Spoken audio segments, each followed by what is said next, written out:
Aqui temos outro exemplo. Neste comunicado aos trabalhadores, a intimidação é escancarada. No tópico Potenciais consequências de uma eventual paralisação, a direção da empresa quer frear qualquer mobilização dos trabalhadores por um aumento real de salário e uma PLR maior. Na carta, a empresa afirma que uma eventual paralisação das atividades da Embraer, além de representar uma ação extemporânea e inconsequente, contribuirá para agravar o quadro de dificuldades que estamos enfrentando. E as ameaças não param. No documento, ela ainda afirma que uma paralisação trará consequências danosas para a empresa, seus empregados, seus acionistas e a sociedade como um todo. Todas essas condutas da Embraer são ilegais, já que contrariam o que prevê a Constituição Federal sobre os direitos dos trabalhadores se organizarem, fazerem assembleias e greves. Hoje a empresa tem muita repressão. Todos os setores da empresa têm câmeras instaladas. A gerência, a supervisão fazem reuniões cotidianamente no intuito de tentar fazer com que os trabalhadores não reconheçam o sindicato como seu representante, quando na verdade é o sindicato que está sempre em defesa dos seus direitos, representando legalmente os trabalhadores. Na verdade, a Embraer ela tem medo que os trabalhadores se organizem, porque na medida que eles se organizarem, eles vão buscar os seus direitos e mexer nos seus lucros. Mas a conduta antissindical da empresa privada Embraer não para por aí. Com um instrumento jurídico muito contestável, o chamado interdito proibitório, ela tenta multar o sindicato em 5 milhões de reais por conta de uma assembleia realizada em 1999.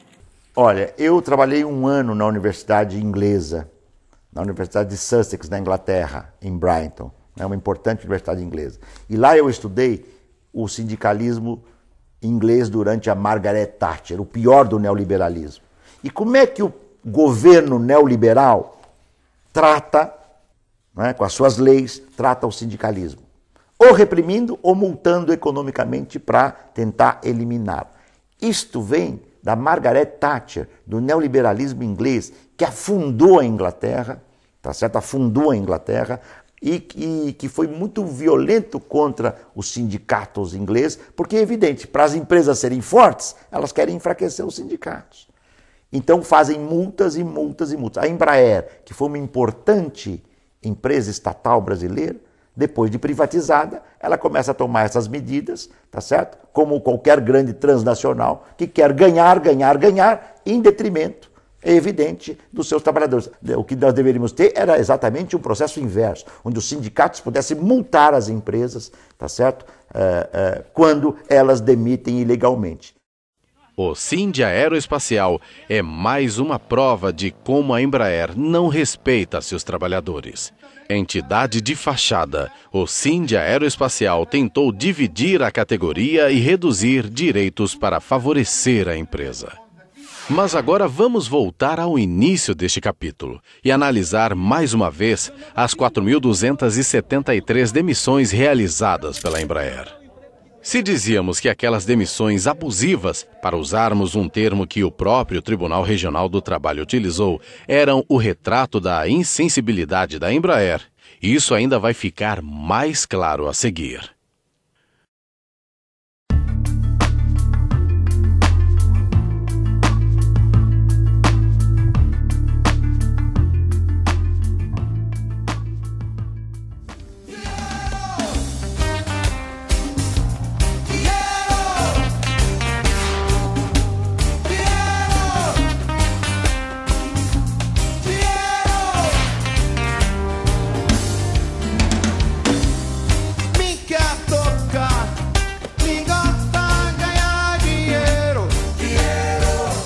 Diferente da Embraer estatal, que cumpria um papel estratégico ao país, a Embraer privada visa dar lucros aos seus acionistas. E só. As 4.000 demissões são a prova cabal disso. A situação econômica, os pedidos e o caixa da Embraer não justificam os milhares de cortes. O ano de 2008 teve a Embraer com um faturamento recorde. Em caixa, a empresa tinha 3,3 bilhões de reais, dinheiro suficiente para arcar o salário de todos os trabalhadores da empresa pelo período de 2 anos. Os pedidos da empresa também aumentaram. E se as estimativas de 2009 foram revisadas de 270 para 232 aviões, mesmo assim, é um número 14% maior em relação a 2008. Os números mostram que a Embraer não vivia uma situação que justificasse tamanho corte. Afinal, o dinheiro continua entrando. Aliás, se alguma coisa fez a Embraer perder dinheiro, foi sua própria aventura em especulação no mercado financeiro. Sim, a direção da empresa apostou no cassino da especulação. As chamadas aplicações em derivativos resultaram num prejuízo de 188 milhões de reais à Embraer, valor correspondente a 1 ano de salário dos 4.000 demitidos. Quer dizer, a direção da empresa jogou nas costas dos trabalhadores a sua própria irresponsabilidade. E falando na alta cúpula da empresa, um outro escândalo. De maio de 2008 a abril de 2009, a Embraer remunerou seus executivos com um bônus nada modesto, de 50 milhões de reais. É como se a incompetência e a irresponsabilidade fossem premiados com um prêmio da Mega Sena acumulada. Em resumo, é uma questão de objetivos estratégicos. Se não fossem os lucros dos acionistas o único objetivo da Embraer privada, outras medidas poderiam ser tomadas sem que se penalizassem os trabalhadores e o projeto nacional. O que interessa para esses empresários que estão bem colocados é dinheiro. É quem dá mais lucro, de que forma dá mais lucro. Se eles puderem ganhar muito dinheiro e ir embora com esse dinheiro daqui, eles vão fazer. Não tem responsabilidade com o país, não tem responsabilidade social nenhuma. E mais, o controle majoritário da Embraer está em mãos estrangeiras, como bem detalha o livro A Embraer é Nossa.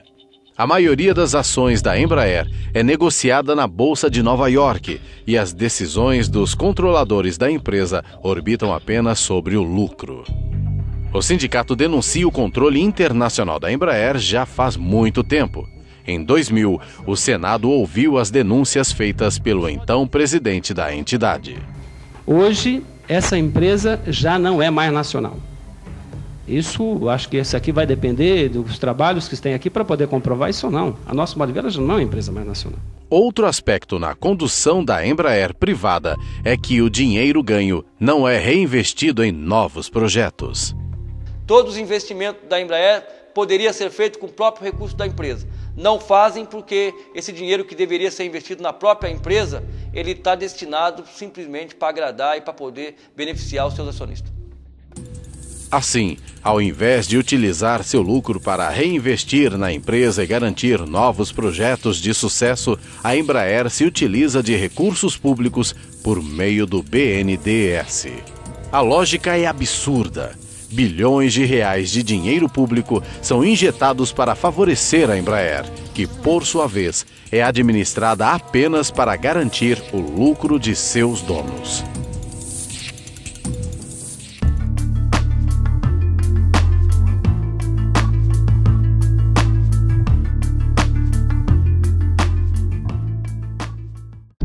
Da forma que a Embraer está sendo administrada, ela não tem futuro.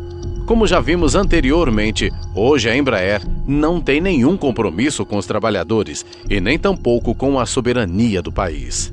Ela já está majoritariamente nas mãos do capital estrangeiro. A empresa que sempre esteve na vanguarda dos avanços tecnológicos e com uma importante participação no mercado mundial de aviação, se continuar como está, tende a se transformar apenas e tão somente em uma subsidiária de uma grande do setor, como Boeing ou Airbus. Pois é, a tendência mundial hoje é de concentração de capital. Nós estamos vendo um banco compra outro banco, fica um imenso banco. Uma indústria de automóvel é comprada por outra, uma indústria de avião é comprada por outra. Então podem escrever, daqui a uns anos ela vai ser uma subsidiária de uma bruta dessas empresas internacionais enormes. O resultado é o seguinte: aumenta a dependência do Brasil. O Brasil torna-se cada vez mais colônia É uma coisa realmente que os brasileiros não deveriam admitir.